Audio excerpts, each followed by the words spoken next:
Hi, I'm Carly, and today we're going to do a quick 15-minute restorative to get some new space into the hips and the lower body. This is a great practice if you're a runner, a cyclist, if you move and work out a lot, or alternately if you find yourself sitting at a desk all day long like many of us do. This can be great to unlock the lower body. So we're going to jump right into it and actually start with a really long lunge.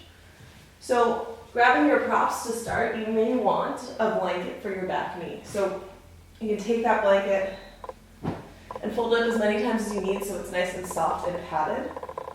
And then coming into this big long lunge, it's actually going to be longer than you might be used to. So instead of having your knee right over the ankle like you might usually hear in your yoga class, you're going to scooch that foot a little bit further forward so you've got a bigger, wider ankle.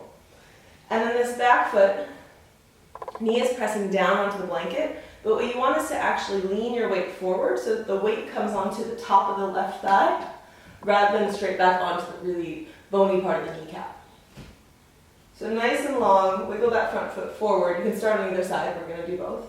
And then you can stay upright right here. We're going to be here a little while, so you may want some extra props to give yourself some softness and allow you to sort of sink in and dig deep. I'm going to grab a bolster, you can use a blanket. If you're at home, you don't have any fancy yoga props, you can use pillows, couch cushions, whatever you got. And that way you've got something nice and cushy to provide yourself a little bit of relief, since you know you're going to hang out here for a little while.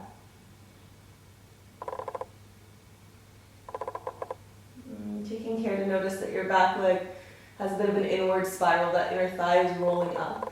The top of the foot is pressing down nicely. And as you sit here, you might notice that your front knee sort of wants to splay out wide, and if that's the case, you can just wiggle that front foot a little bit further out to the side. There's no harm done.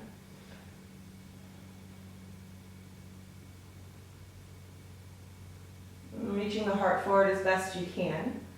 And as you reach the heart forward, go ahead and just allow your shoulders to sort of sink down so the arm bones start to move into the back body. You can start to release and relax. Remember, this is a yin style stretch, so it's not super active. You don't have to be holding yourself in every pose, right? Gritting your teeth. I want you to find some softness. And as best you can, feeling the front of the left thigh start to melt down towards the earth.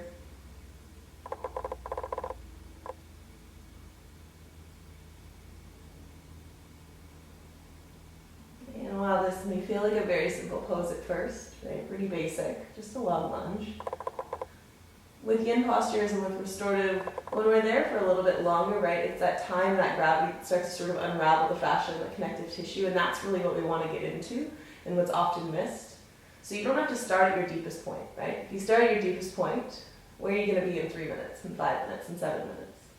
Okay, so allow yourself to sink in little by little, that time and let gravity do the work. There's no need to push yourself.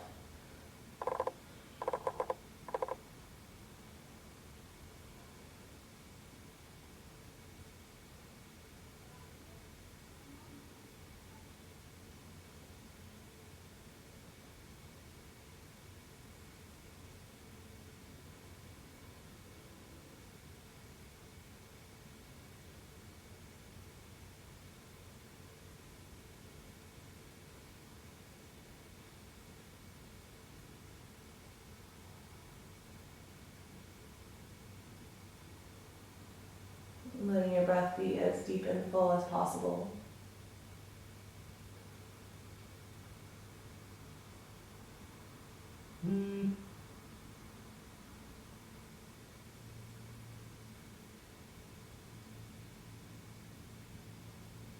Noticing if in these longer holds, you start to clench your jaw, to furrow that little crinkly spot right between your eyebrows. That's usually where mine goes.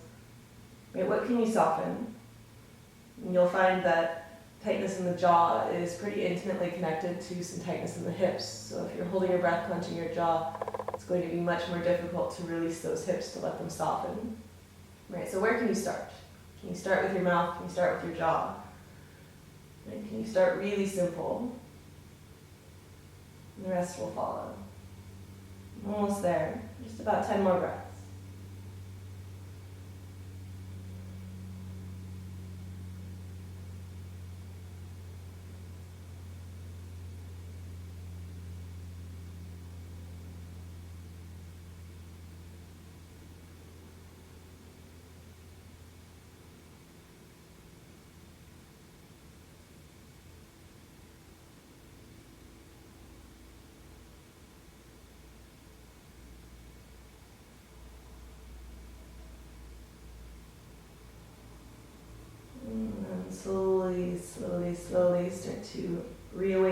body. You can walk your hands back underneath your shoulders, tuck your back toe, and then very slowly, like reacclimating your body, you're going to start to lean your weight back. Pull that right foot back underneath you so you end up in a tabletop. And just spend a moment sort of feeling the effects, right? The imbalance in your body. You might take a cat-cow or two to just sort of clear it out. Find some movement, nothing crazy. And then make your way to side two. Adjust your bolsters. You need to step the opposite foot. For me, it's the left up to the top of the mat. And I'm going to wiggle that front foot forward just a little bit so that the ankle is in front of the knee, right? Sort of counterintuitive. But you want it to be a little bit longer so we're not putting any pressure on the knee as we start to sink down. And then you can adjust that back knee as you need to. You want to try to get right onto the top of the thigh so it's more of a cushion. So you're right on the muscle and not on the bony kneecap, yeah? Because that doesn't feel good. And then set up any props you might need for your arms, your shoulders, for your chest. Untuck that back toe. Find that little bit of inward spiral so the inner thigh is rolling up. And you're resting right on the top of the foot. And then start to sink in.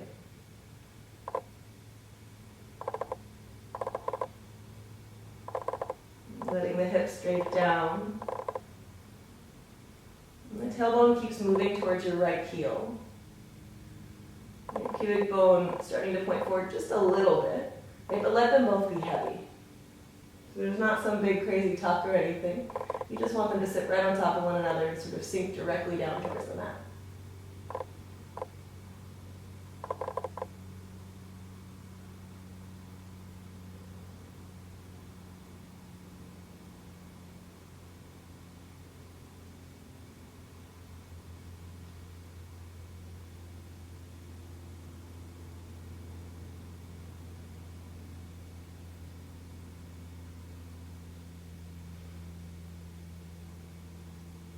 And I think that oftentimes as we start to slow down, right, when we start to ask our bodies to do less, oftentimes our brains start to do more.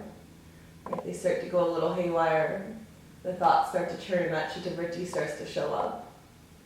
So as you settle down, right, into this stillness, which is often much harder than a fast-paced class, right, where you don't have time to think, okay, what can you do to sort of still your mind? Can you breathe a little deeper? Can you give your mind something to focus on? Can you allow that focus to shift to the inhales and the exhales? Into that dropping, that sort of leaning in. And stay right there.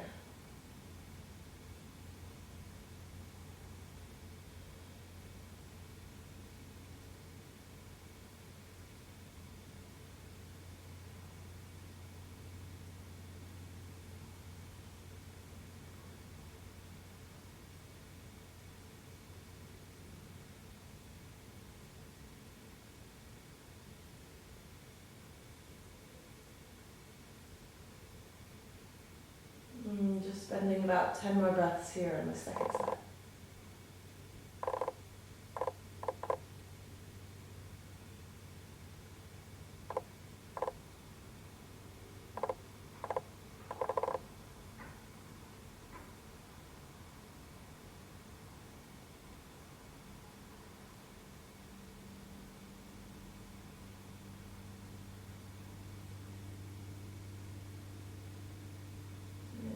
Slowly start to come back to life. You can walk the hands underneath the shoulders and use the strength of the low belly. Just pick it up a little bit to help to support as you lean back. And walk that left foot back underneath. Come back to tabletop. And then this time, for sure, take a cat-cow. It could be forward and back more traditionally. Right, it could be sort of side to side, creating that big circle with your rib cage. Just get some movement in, sort of reset. And then sit back on the heels. And we're going to set up for Supta Virasana. So just half those, so it'll be a little less intense. If you've got some knee sensitivity, things like that, you're going to want more bolsters and more props to sort of get you upright and put less pressure on it. So to start, we're going to take our bolster to the back of our mat. Bolster, pillow, whatever you got. You can also use an extra yoga mat. You could roll it up, right, and put it long ways as well. Same idea. If you need a little extra, you could always put another blanket on top. Yeah, so sometimes it takes a village to set yourself up for yin or for restorative, right? You're kind of building yourself a fort. So set up what you need. Bolster's going to be at the back of the mat. And then you'll also probably want an additional blanket just on one half. And this is going to go underneath the part of your pelvis that's not in the Virasana. So we're going to start top of your mat, knees together as best you can, toes untucked. And if you've got thicker calves, bigger calf muscles like me, you can sort of bifurcate the calves and move them out of the way. Try not to roll them open and tweak the knee, right? Just sort of split the muscle so that you can sit down on the inside of that foot. And then you're going to undo the opposite leg, right? Ardha Virasana, just half. Bolster's going to come right to about the base of your tailbone. And you'll notice that one side of your pelvis is higher than the other, so that's where this blanket's going to come in. It's going to sit underneath my other side. And then I'm just going to lean back. Right, nice and supported by the bolster. And if you feel a lot of strain in your low back, you can add more height. You can also press that opposite foot down, lift the hips, lengthen the tailbone towards the back of your kneecaps, and then set it back down. Right, adjusting the height, whatever you need as much as necessary. Right, these are all very personal poses, so it may take a little while to figure out where your perfect spot is. And then the foot that's not in Virasana, it can stay upright, foot on the floor, or it can lengthen out straight. When I keep that tucked foot really nice and close to the hips, there's not a ton of space. Knee pointing forward, and then you can take the arms overhead and either into a diamond shape, or they can grab opposite elbow, whatever feels best. Right? If that's too intense, you can just open your arms out, sort of let the lungs breathe, let the pecs, the chest drape open. And be here.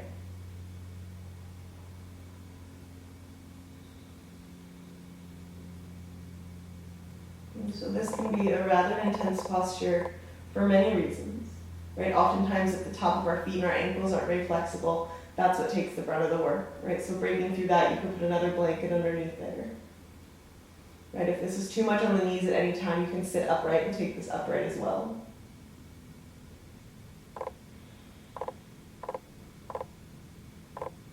And even though this is a restorative posture, there's a little press with all 5 toes on that tucked foot, right? Every toenail into the earth so that the legs stay active.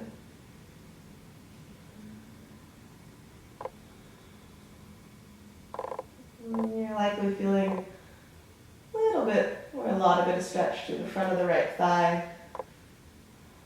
Right? Keep envisioning those muscles moving downward, lengthening out of the hips. Maybe closing the eyes, coming back into that focus on the breath. And creating more space with every inhale. Moving into that new space with every exhale.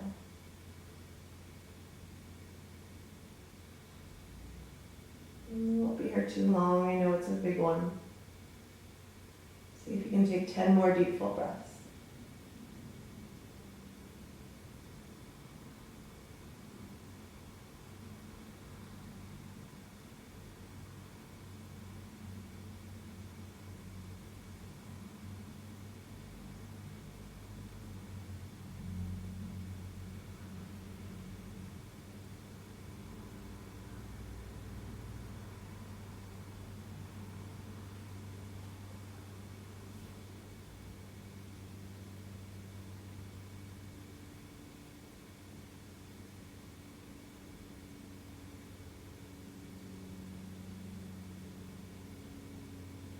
When you finish that 10th breath, you're going to gently start to work your way up. You can use your hands to press your way back upright. And then gently lean your weight over to the opposite side. Undo that tucked foot, stretch out the leg. You can roll out the ankle really gently. Give the kneecap a little massage that needs some love. And then we'll switch to the second side. So come back up to your shins. You can shift your blanket, whatever props you might have had, to the opposite side. And then again, you're going to start in Virasana. You can move that calf out of the way. Slide the hips on the inside of that bent leg. And make your way into a nice reclined position.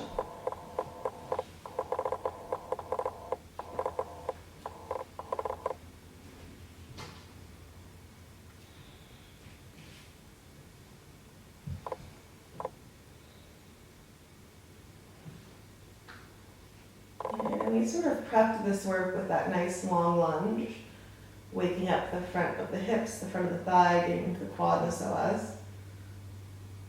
Okay, but this can be a really, really intense hip opener. It's great for prepping for back bends or any movement extension in that direction.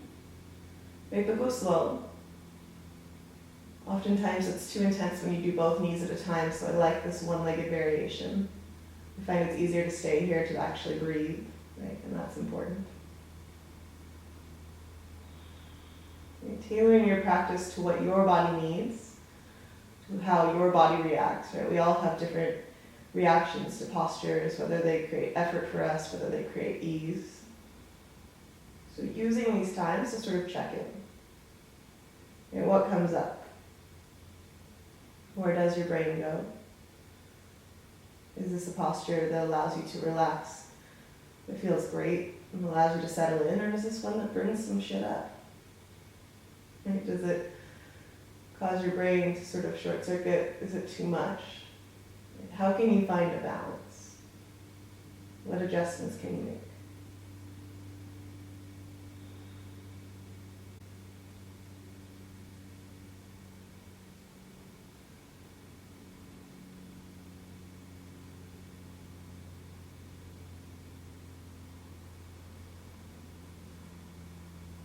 And if you find your shoulders creeping up into your ears, just go ahead and sort of pin the shoulder blades underneath you. The bolster of your blanket might sort of keep them there and hold them there, creating a little extra length and space.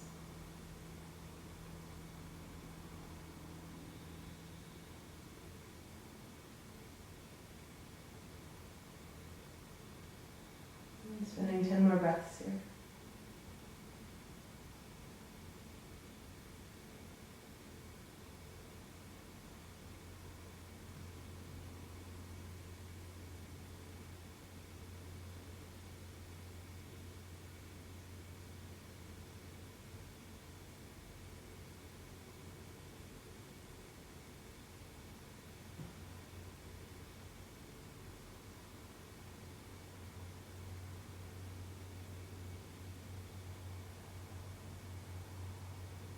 And then slowly, gently, using that press of the bent foot down into the earth to help work your way back upright. Unravel the bent leg. Scoot yourself off the blanket. And take a moment with straight legs to just sort of give some relief to those knee joints. You might roll out the ankles. Use the heel of the palm to sort of roll the kneecaps right and left. And then we're going to finish out our practice today in a nice long Baddha Konasana. So you're going to be upright for this one. It's kind of a counterpose to these sort of more back extension, big open postures we've been doing. But instead of your typical Baddha Konasana, right, which is really close, heels into the groins, the perineum, so they have nice and tall, we're going to take a variation called Tarasana that's going to be a little bit longer. So your legs are going to look more like a baseball diamond, right, than like a butterfly. And you're going to probably want a nice prop to put on top of your feet. You can again use your bolster. You could use a block. Right, the bolster is always nice because it's a little more relaxing than a block.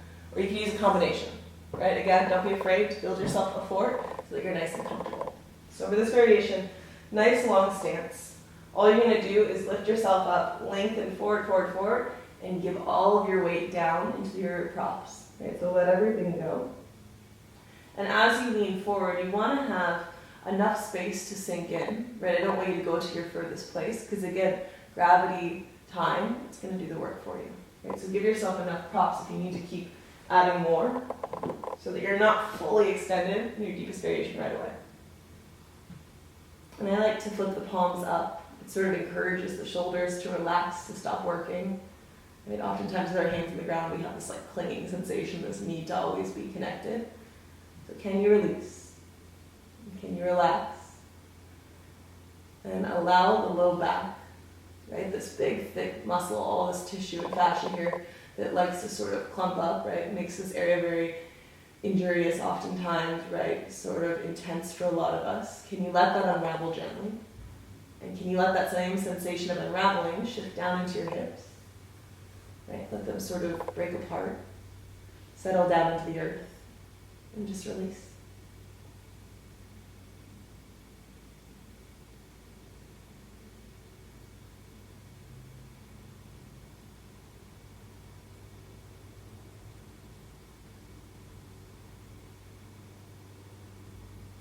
And as time goes on, if you notice that your posture has deepened and you need a little bit more room, you can always remove a prop, right? Adjust.